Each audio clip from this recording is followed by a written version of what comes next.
Hola, hoy es 23 de diciembre, nuestro último programa de La Zurda del 2015. Y en estas fechas tan especiales, en que todo el mundo se desea paz y amor, en La Zurda vamos a hablar de la guerra y de la OTAN. Para esto tenemos a mi izquierda a Pedro Fernández, de la Plataforma Unitaria y Popular contra la Guerra y la OTAN. Y a mi derecha, a Alex de la Fuente, licenciado en Historia, especializado en el mundo árabe. A modo de introducción, quería comentarles que hace 20 años el señor José María Aznar puso en marcha 19 programas de armamento para adquirir aviones, carros de combate, helicópteros y submarinos. Defensa pagó 14.000 millones a una empresa solamente para desarrollar la planificación. Sobrecostes y sobrecostes es lo que tenemos con la guerra. Es decir, que hay 8.717 millones de euros que equivalen al doble de lo que el Gobierno ha invertido este año en políticas de empleo y a la vez destinados a servicios sociales. Además, con estos 8.717 millones de euros, lo vuelvo a repetir, señoras y señores, estamos hablando de una cifra extraordinaria. Vuelvo a decirlo, 8.717 millones se podrían haber invertido 3 veces en política de acceso a la vivienda, que solamente la partida tiene un presupuesto de 587 millones. Contra, lo vuelvo a repetir porque es muy grave, 8.717. En el día de hoy, a la fecha, el señor Pedro Morenés, ministro de Defensa, lleva un presupuesto de 8.717 millones destinados solamente a armamento. 2.750 previstos pasaron a ser 9.000 en el 2012 y ascendió en el 2014 a 1.947 millones. Es por esto que hoy nos reunimos aquí para hablar de la guerra y de la OTAN. La guerra, ¿es un negocio, Alex? Bueno, hola a todo el mundo, buenas. En primer lugar, yo propondría 3 preguntas que nos autocontestaremos, nos haremos un pequeño coloquio, pero diría, ¿qué es la guerra? ¿Qué es la paz? ¿Y qué es la OTAN?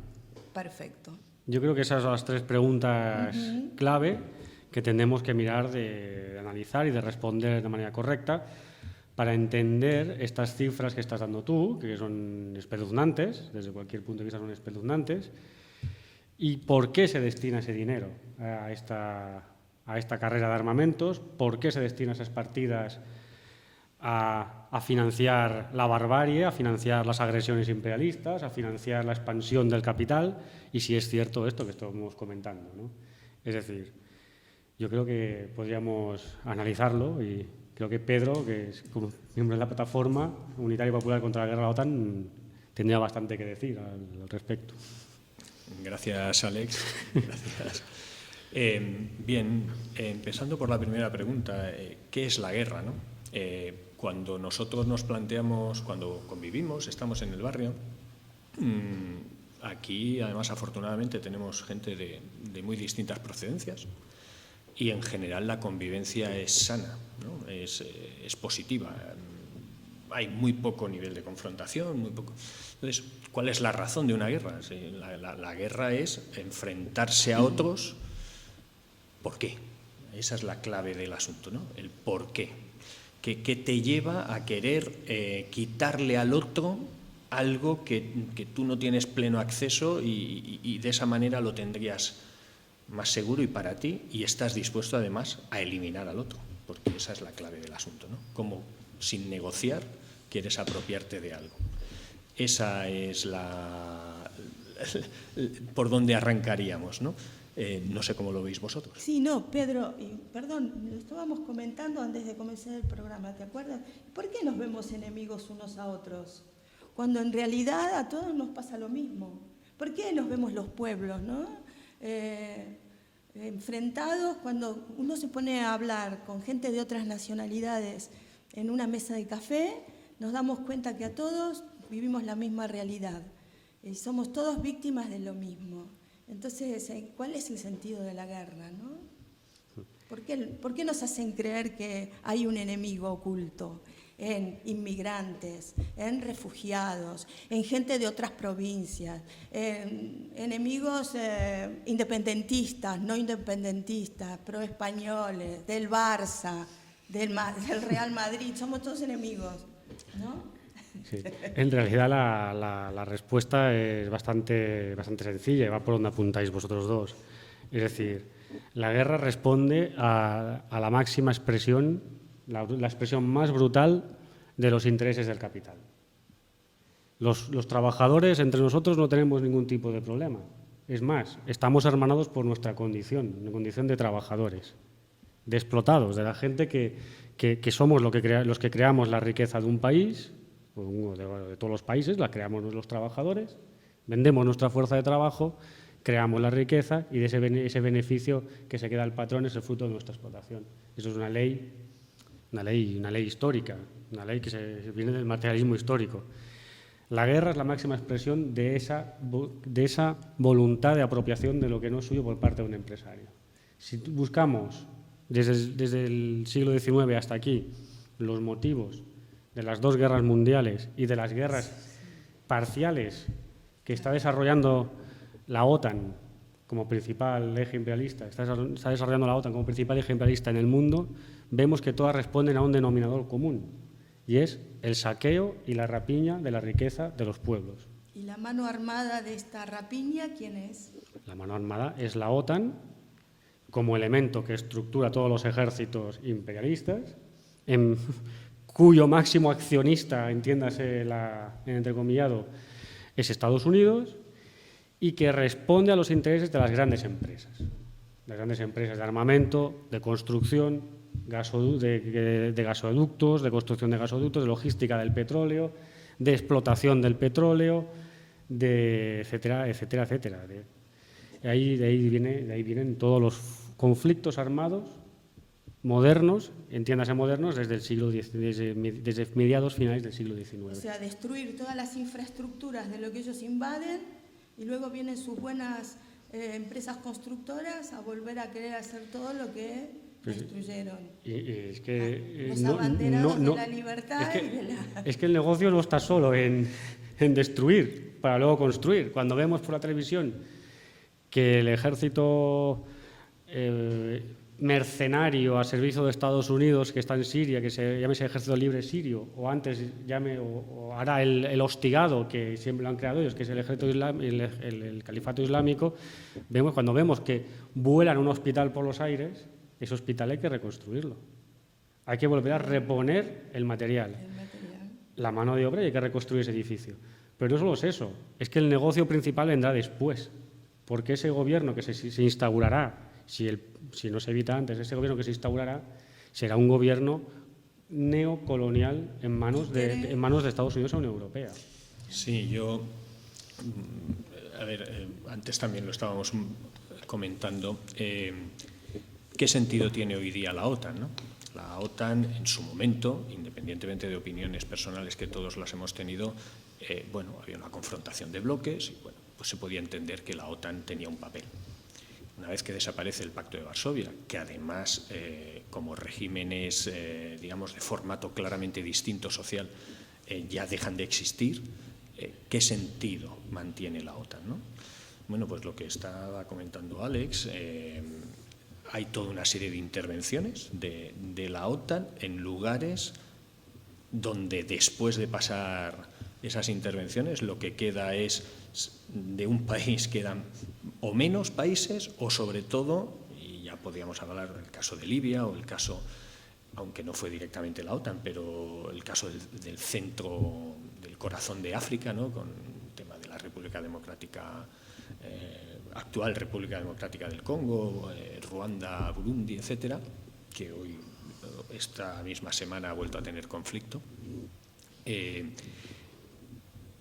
en todos esos lugares, formalmente en unos han quedado estados más pequeños y en otros han quedado taifas, es decir, zonas que controla una milicia que explota X recurso y que lo que está haciendo quienes impulsan esos movimientos de la OTAN o esos movimientos militares en general en el mundo es apropiarse de esos elementos pues a la tercera parte de lo que les costaría si eso fuera un Estado regular.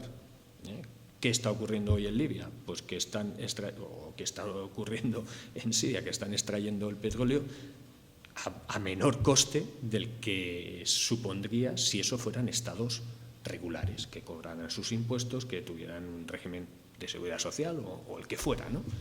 Están obteniéndolo más barato. Y esa es la esencia de por qué hoy día la OTAN, sin un enemigo claro, sigue existiendo. De hecho, el nacimiento de la OTAN,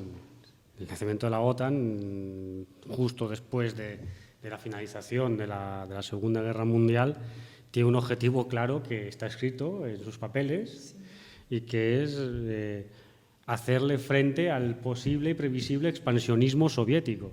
Es decir, la OTAN en sus estatutos ya se define como una organización imperialista, una organización imperialista cuyo objetivo es el enemigo, en aquel momento era el enemigo soviético, era el comunismo. Podemos estar de acuerdo o no podemos estar de acuerdo en lo que suponía el Pacto de Varsovia y lo que supuso el Comecon, que el Comecon era, digásemos, la especie de Unión Europea socialista de la Unión Soviética. Podamos o no estar de acuerdo en eso, la OTAN es evidente que no nace con una vocación de hacer la paz, y mientras ellos estaban intentando frenar lo que ellos llamaban el expansionismo soviético, el bloque socialista estaba ofreciendo acuerdos a los pueblos árabes, a los hoy pueblos árabes bombardeados, a Libia y Siria, les estaba ofreciendo solidaridad, apoyo y tratados de no implicación o de neutralidad, por decirlo de otra manera, de ser más correcto, tratados de neutralidad, de que no era una condición sine qua non la alianza con la Unión Soviética establecerse en el bloque del Pacto de Varsovia, sino que estaban los países no alineados. Es decir, mientras unos estaban exportando universidades, estaban exportando educación y estaban exportando ciencia y tecnología y ponían hombres en el espacio, la OTAN estaba dedicándose a seguir el camino de expoliación y de neocolonialismo que ya empezaron Gran Bretaña y Francia en el siglo XIX. Perdona, Alex. Y luego, una vez caída, para mi criterio, ¿no? Caída el muro de Berlín, al no existir ese enemigo rojo, ellos empezaron a inventarnos enemigos en todas partes, porque la idea es que siempre haya un enemigo oculto, y esta filosofía la bajan tanto a la clase trabajadora dentro de una fábrica, dentro de una nación, dentro de una provincia, dentro de lo que fuera, siempre está ese enemigo, ¿no? Que hay que tener cuidado, que nos va a atacar, y no es así. Es para mantener, digamos, toda su estructura bélica, de combate, de agresiones, sus políticas de saqueo, nos hacen creer que estamos siempre en la mira del terrorismo, y a mí me parece que esto hay que resaltarlo también. Sí, bueno, los compañeros de la plataforma ayer o antes de ayer colgaron un vídeo en el Facebook de la plataforma, un vídeo de la Hillary Clinton, que explicaba con pelos y señales a la CNN o a la Fox, no a una cadena que podamos acusar o que puede ser tendenciosa. Estamos hablando de una multinacional de la comunicación, no sospechosa de ser de izquierda, ni mucho menos, que estaba explicando con pelos y señales cómo habían financiado en Afganistán al modelo talibán, cómo lo habían financiado, asesorado y entrenado para combatir a los soviéticos en Afganistán. Sí. Es decir, y reconoce porque se ve atrapada, y reconoce que se les ha ido de la mano el monstruo. Yo tengo mis serias dudas de que se les haya ido de la mano el monstruo, y es que el monstruo siempre ha estado ahí y no viene de Afganistán, viene de antes de Afganistán. El islamismo sunita tafkirí o Unidad Radical, donde sale Estado Islámico, donde sale el Ejército Libre Sirio, de donde salen los talibanes, de donde sale Al-Qaeda.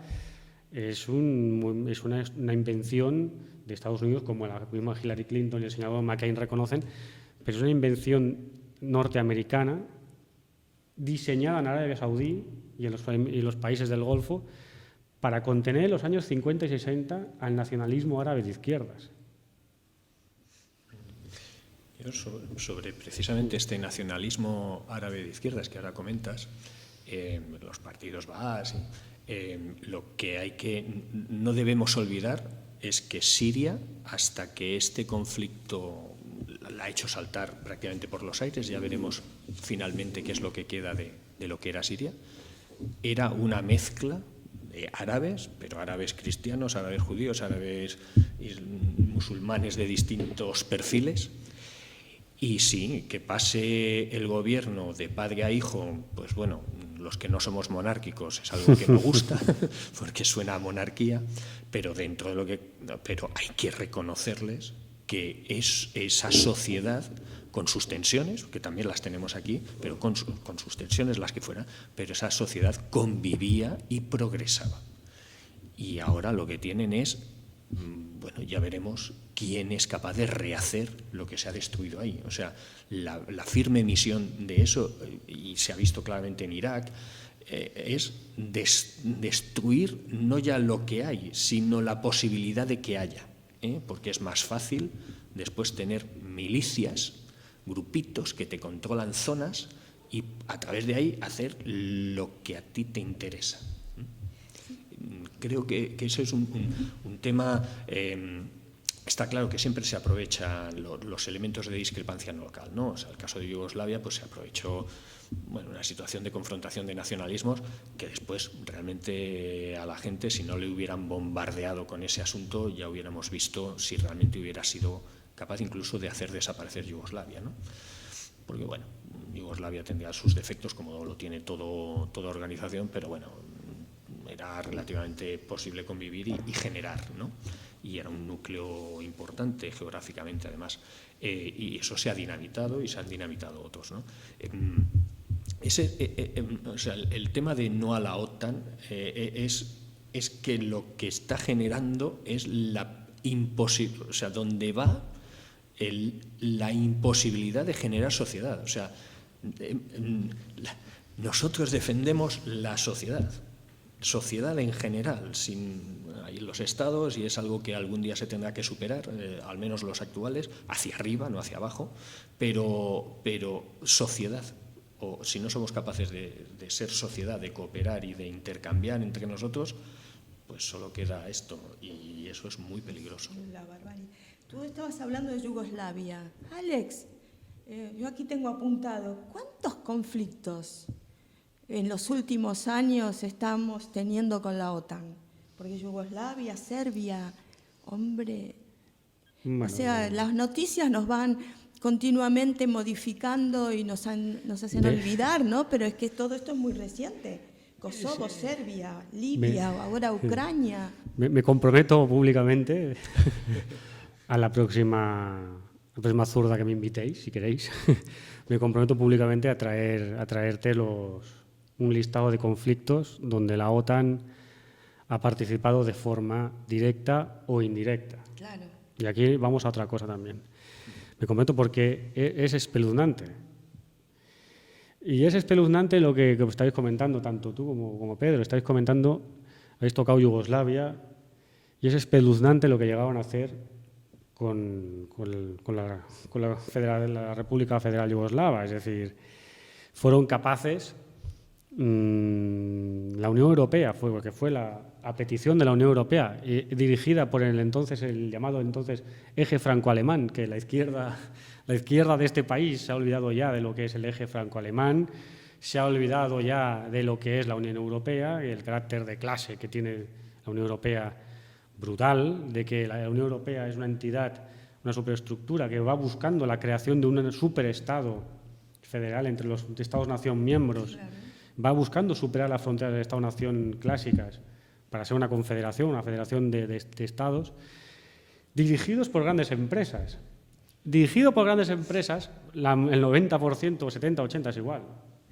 Son empresas franco-alemanas y, curiosamente, Alemania buscaba una salida al Mediterráneo, buscaba puertos francos al Mediterráneo, buscaba una vía de comercio con África y con Oriente Medio vía Mediterráneo. Tuvieron que destruir el último estado, o el último estado semisocialista, un socialismo ya que está degenerado, pero de todas maneras a nosotros como internacionalistas nos tendría que importar bien poco el carácter que tenga un Estado soberano, nos tendría que importar bien poco, o nos puede importar por las cuestiones de clase que tenga, pero nos tendría que importar dos pepinos si Yugoslavia estaba gobernada por Milosevic, como nos tendría que importar dos pepinos si en Irán está Khomeini o en Siria está Bashar al-Assad, porque ¿quiénes somos nosotros para bombardear un país, para justificar la agresión imperialista a un país? No somos nadie. Tenemos que abandonar las ideas eurocentristas y occidentalistas, pero lo de Yugoslavia fue un crimen brutal, que empezaron con Eslovenia, siguieron con Bosnia, pasaron por Kosovo, se inventaron Macedonia, que Macedonia como Estado no había existido, Estado moderno no había existido. Pero ahora Macedonia creo que entró en la OTAN. No, en Macedonia... Entró hace 20 días a la OTAN. Eso es lo importante, ¿no? Es que Estados Unidos ha cobrado un peaje muy grande por participar en la destrucción de Yugoslavia. No iba a intervenir directamente en Yugoslavia y ha cobrado un peaje muy grande. El establecimiento de una base militar, la más grande de que está fuera de sus fronteras, me parece que no sé si está en Kosovo o en Macedonia, pero yo diría que está en Kosovo la base más grande. ¿Y en España cuántas bases tenemos? En España activos parece que son 5. Son 5. Sí. Y otra cosa que quería comentar es el paralelismo que habíais hecho con Siria, para hacer un paralelismo con Egipto. Si nos fijamos, en Egipto, en los años 50, cuando llega al poder, por fruto de una revolución popular, llega Nasser al poder, Nasser pronto recoge las ideas del partido Ba'ath, pero las recoge y las amplía, hace un movimiento que está a la izquierda del partido Ba'ath, que es bastante más socializante que el partido Ba'ath. Y a Nasser le empiezan a crecer los enanos cuando le mete, con perdón de la expresión, le mete mano al canal de Suez. Nasser acaba con la monarquía, instaura un gobierno de izquierdas y progresista, empieza una reforma agraria, empieza una reforma de colectivizaciones de las grandes empresas, empieza a decir que Egipto es un país libre y soberano, tiene sus derechos a autodeterminación, recogiéndose en la Carta de las Naciones Unidas. Y cuando cuando pide créditos al Banco Mundial, y aquí empiezan a salir cosas que parece que son muy nuevas y no son tanto, cuando le pide créditos al Banco Mundial, el Banco Mundial le dice que no le da dinero a no ser que haga un programa brutal de privatizaciones, es cuando Nasser pide ayuda a la Unión Soviética. Y es cuando se empieza a proyectar la obra de la presa de Asuán. Pero para hacer la presa de Asuán, Nasser tiene primero que acabar con el dominio de los monopolios ingleses y franceses en el canal de Suez. Y nacionaliza el canal de Suez. ¿Qué hizo Gran Bretaña y Francia? Le declararon la guerra. Gran Bretaña y Francia, a la que se sumó Israel. Otro elemento a tener en cuenta. Que se suma Israel. Y aunque es derrotado, moralmente gana la guerra se gana la guerra moralmente, se llega a una paz y la Unión Soviética empieza a mandar técnicos, asesores a hacer la presa de Asuán para tener controlado el tema de las colectivizaciones, los regadíos, etc. Paralelamente, le crecen los enanos en otro sentido, y es que le crean y financian vía Arabia Saudita, vía Qatar, que eran miembros de la Liga Árabe, y Egipto nunca ha sido miembro de la Liga Árabe en la época naserita, como Siria tampoco lo ha sido. Le empiezan a crear una cosa, o a financiar una cosa que ya existía, que eran los hermanos musulmanes. Los hermanos musulmanes son islamismo fanático, sunita, y unas posiciones ideológicas de derecha pura y dura. Vamos viendo las cosas. En Palestina cuando surge el Frente Popular para la Liberación de Palestina, Al-Fatah, el Frente Popular era el partido del doctor Habash, Leila Khaled, el Al-Fatah, que era Arafat, el grupo de Arafat, el Frente Democrático, los movimientos nacionalistas árabes. También se crean los hermanos musulmanes. O casualidad. Casualidades. En el partido Baath, en Siria, el gobernado por el partido Baath, crecen los hermanos musulmanes. Y en Irak crecen los hermanos musulmanes. Si vamos buscando, encontramos el embrión de lo que después Estados Unidos y Arabia Saudí y Qatar y Turquía van a financiar hasta la saciedad. Es la oposición dura, pura y dura, a la creación de regímenes laicos, o regímenes o gobiernos, el régimen no tiene nada, gobiernos laicos, de izquierdas, antiimperialistas y soberanistas. Soberanistas en el concepto de la soberanía del tercer mundo, no estamos hablando de otras soberanías. O sea que estaríamos hablando de una estrategia global para dominar el mundo. La estrategia global, yo lo llamaría una estrategia del imperialismo, para dominar el mundo árabe. Que el mundo árabe es un mundo muy extenso. Nosotros hablamos de nacionalismo árabe, pero el nacionalismo árabe no es exclusivo, no es elitista. El nacionalismo árabe es inclusivo. El nacionalismo árabe preconiza que debe haber una nación árabe que va desde el Océano Atlántico al Golfo Pérsico. Estamos hablando de inclusión de la colectividad, que es lo que decía Pedro, la inclusión de la colectividad en gobiernos populares al servicio del pueblo. Podamos estar de acuerdo o no, pero es un nacionalismo inclusivo. Pedro. Sí, yo la verdad es que tengo opinión sobre el mundo árabe, pero el conocimiento de la historia es verdad que veo imágenes de Irán y veo mujeres y veo imágenes de Arabia Saudí, las pocas que se ven, que apenas se ven, y no ves mujeres, ¿no? Y eso, bueno, pueden ir más tapadas, menos. También mi bisabuela iba siempre con la cabeza tapada. Quiero decir que a veces nos sorprendemos mucho de cómo están, y si miramos nuestras fotos de nuestro pasado no muy lejano, porque pues 70, 80, 90 años atrás, pues bueno, también había relativamente esas imágenes, ¿no? Había y la influencia de la religión. Bueno, la influencia de la religión la hemos padecido. Alex es más joven, pero los que ya somos algo más veteranos la hemos padecido. El dogmatismo, digamos, de la religión se ha sufrido hasta hace muy poco. Y ahora este país sigue dominado claramente por la estructura, no tanto la religión en tanto que fe, que es muy libre y por supuesto quien la necesite o quiera practicarla muy libre es, sino la estructura de poder que se aprovecha de esa Si tenemos un ministro que condecora una virgen sí, o tiene un ángel que le aparca el coche, ya con eso podemos hablar de cualquier cosa. Yo iba a algo, bueno, yo por profesión y tal toco un poquito el tema de economía y sobre todo en estos últimos, estábamos comentando abajo, el año pasado la Unión Europea le tiró atrás el presupuesto a Francia porque no cumplía los criterios de déficit, etcétera, ¿no? Y bueno, y Francia tuvo que rectificarlos y el resto de países pues pasamos un poquito por estas horcas que antes comentaba Alex, de este sí supraestado, porque lo es,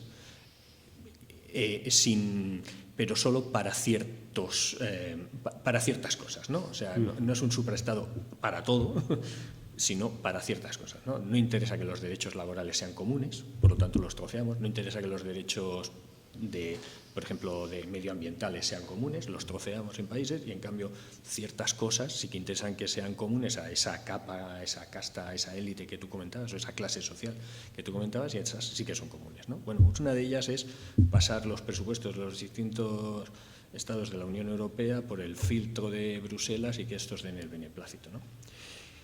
Este año hemos tenido los famosos atentados de París, que aquí todos, obviamente, es una salvajada y es condenable. 2 días antes hubo una misma salvajada en Beirut y ha habido centenares de salvajadas, igualmente salvajadas. Eso es lo que quería recalcar, que son igualmente salvajadas. Pero la salvajada de París tiene un detalle. Y el detalle es, aparte de que comentábamos, Hollande al día siguiente sale diciendo que declara la guerra, no se sabe a qué satélite de Júpiter le declaraba la guerra. La Unión Europea a los 2 o 3 días le dice a Francia que sí, que tiene que cumplir el déficit, pero que si es por motivos de seguridad se lo puede saltar. Es decir, poco la trampa de los créditos del Banco Mundial, del Fondo Monetario Internacional, de los topes presupuestarios, el no sé qué, no sé cuántos. Si es para lo que es negocio de mis amigos, te lo puedes saltar que ya te atraparé, ¿no? O sea, ahí hay unas empresas que, vamos, es evidente que hay gente suficientemente cafre como para hacerlo de París y hacerlo de Beirut y hacerlo de tantísimos lugares, ¿no? Y que se pasean y que consiguen armas con una facilidad. Yo no tengo armas, yo no he tenido armas nunca, no sé. Supongo que si me pongo a buscarlas, a lo mejor hasta las encuentro, pero vamos, es que ni siquiera me lo he planteado nunca, ¿no? Y esta gente tiene armamento hasta muy bueno, ¿no? Parece ser con relativa facilidad. Y los otros parece que lo tuvieran casi redactado antes. Ya sé que lo que acabo de decir no es real, pero caray, qué prisa en reaccionar y en reaccionar justo en esa dirección, ¿no? Bueno, Erdogan ganó las elecciones en febrero o marzo, pero no las ganó por mayoría suficiente y las repite elecciones. Y bueno, ocurren un par de atentados, no se sabe quién ha sido, pero la cuestión es que gana por mayoría absoluta. Y hasta que la aviación rusa no le retrata todos los camiones cisterna uno detrás de otro pasando la frontera turca, pues caray, ¿de dónde saca la financiación el Estado Islámico? ¿Por dónde vende el petróleo? Pues por Erdogan. No sé, claro, ahora ya eso es tan obvio que no lo pueden tapar, pero bueno, que hay esas estructuras empresariales, a veces con nombres un poco escondidos, pero que son los que se llevan el gato al agua, ¿no? Tenemos poquito tiempo, Alex. Sí, no, yo porque ya Pedro lo ha puesto bien. Gracias. para hablar de los motivos de la guerra. Motivos de guerra, porque al principio, hace ya un rato, estábamos hablando de que toda guerra imperialista tiene un motivo económico final. Toda guerra imperialista tiene un motivo económico, que es el saqueo y la rapiña. Como decía algún revolucionario ruso ya por el 1917, las guerras imperialistas son guerras de saqueo y rapiña. Y como decía John Reed, bastante antes de ir a Rusia y escribir el libro 10-10 que conmovieron al mundo, ya en una asamblea de la socialdemocracia europea les pegó un rapapolvo, una cena, les dice: ¿cuál es el motivo de la guerra, señor Reed? John Reed dice: bueno, el motivo de la guerra es uno y exclusivamente, no se hagan ustedes ollas mentales, que el motivo es el lucro. Y Pedro lo ha dejado clarísimo. Siria es un país que tiene un gobierno progresista. Nos puede caer más simpático o menos simpático. Ese es un motivo secundario, es una cuestión secundaria. Nos puede caer mejor o peor, o podemos tener las divergencias que podamos tener. Pero es un gobierno legítimo de concentración nacional y donde hay elecciones, cada cierto tiempo hay elecciones y hay un gobierno de concentración nacional donde están absolutamente todos representados, todos. Desde las comunidades de mujeres y las mujeres feministas, etcétera, etcétera, pasando por los cristianos, pasando por los sunitas, pasando por los alawitas, pasando por los chiitas, pasando por los aconfesionales y los laicos. Y hay partidos que van desde los liberales, pasando por el Ba'ath, hasta los comunistas y los socialdemócratas. Están todos representados. Y pasando por las cámaras de comercio, los sindicatos, los empresarios.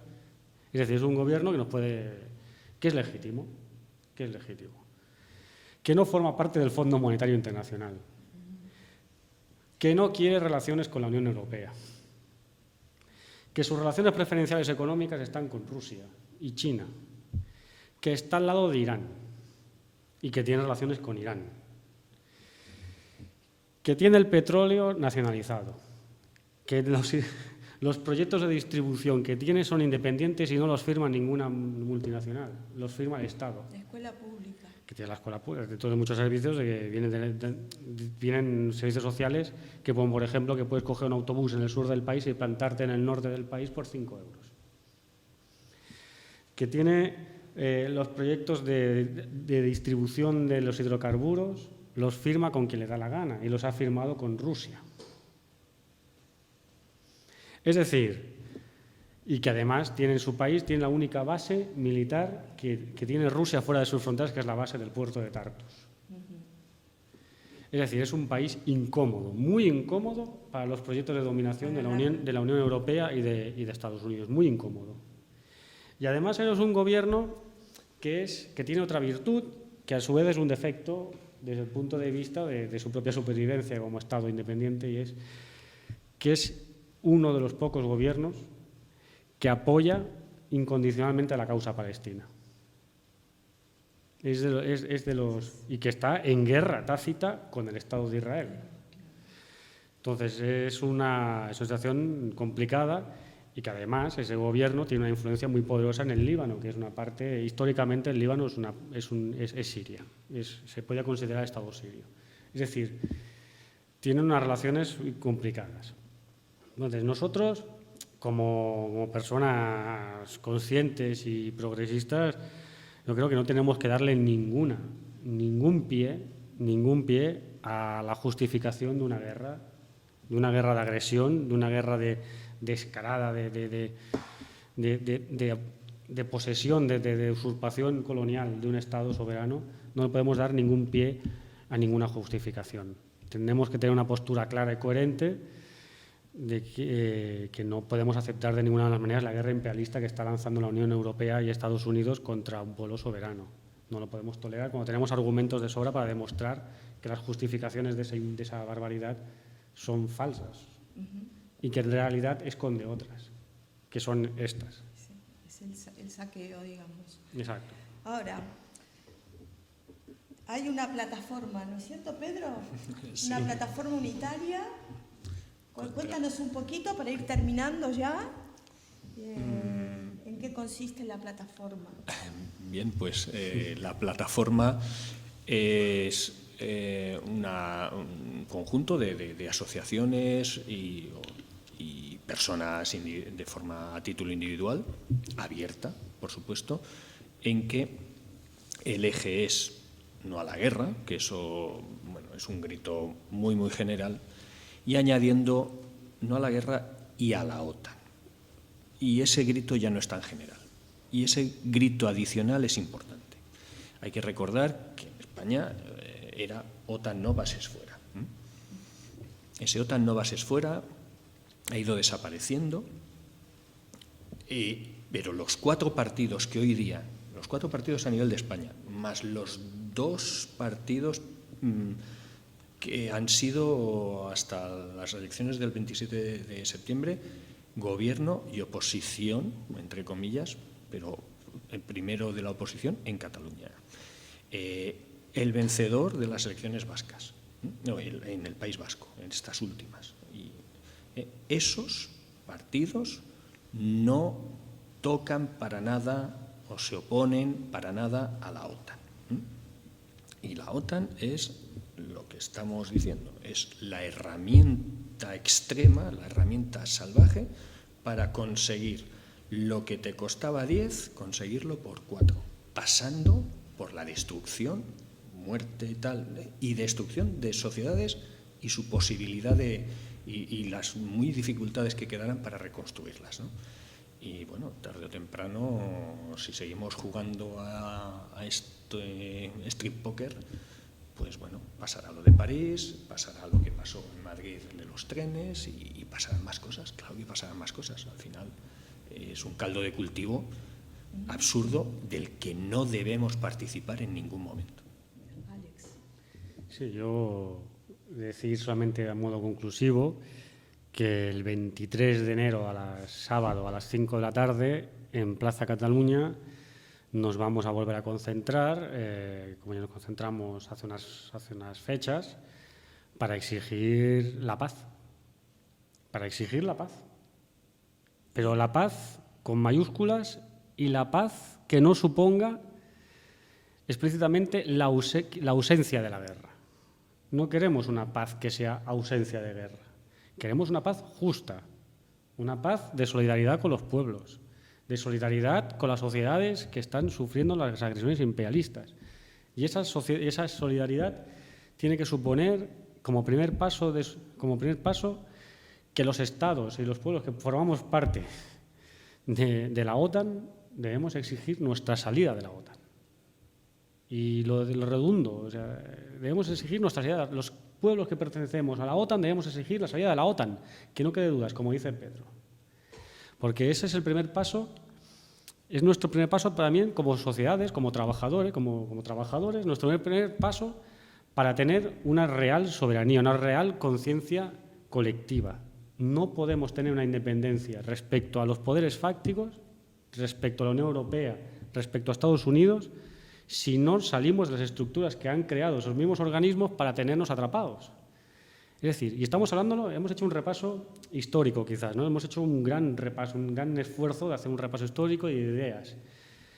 Todos estos pueblos que están siendo agredidos por el imperialismo es porque crearon estructuras independientes del imperialismo. Nosotros en el Estado español o en España no podemos crear ningún modelo social, ni económico, ni cultural, si no nos desligamos de las estructuras del imperialismo. Porque el imperialismo va a utilizarlo todo lo que tenga para intentar impedirlo. Y nosotros no podemos exigir salir de la OTAN si llevamos en las listas a coroneles de la OTAN.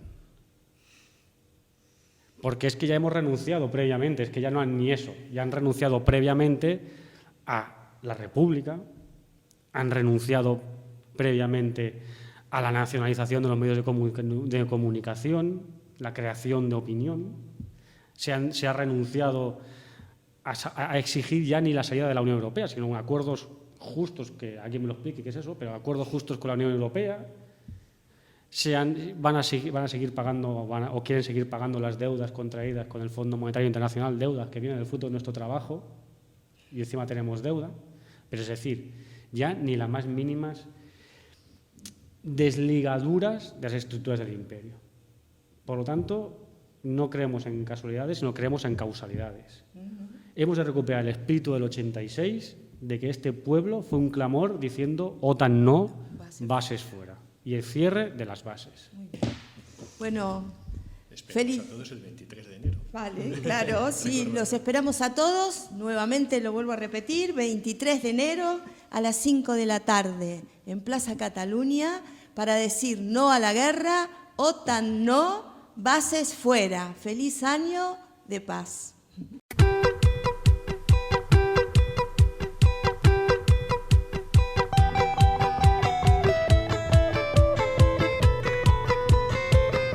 J'ai besoin de la lune pour lui parler la nuit. J'ai besoin du soleil pour me chauffer la vie. J'ai besoin de la mer pour regarder au loin. J'ai tant besoin de toi, tout à côté de moi. J'ai besoin de la lune pour voir venir le jour. Tant besoin du soleil pour l'appeler la nuit. J'ai besoin de la mer tout à côté de moi. J'ai tant besoin de toi.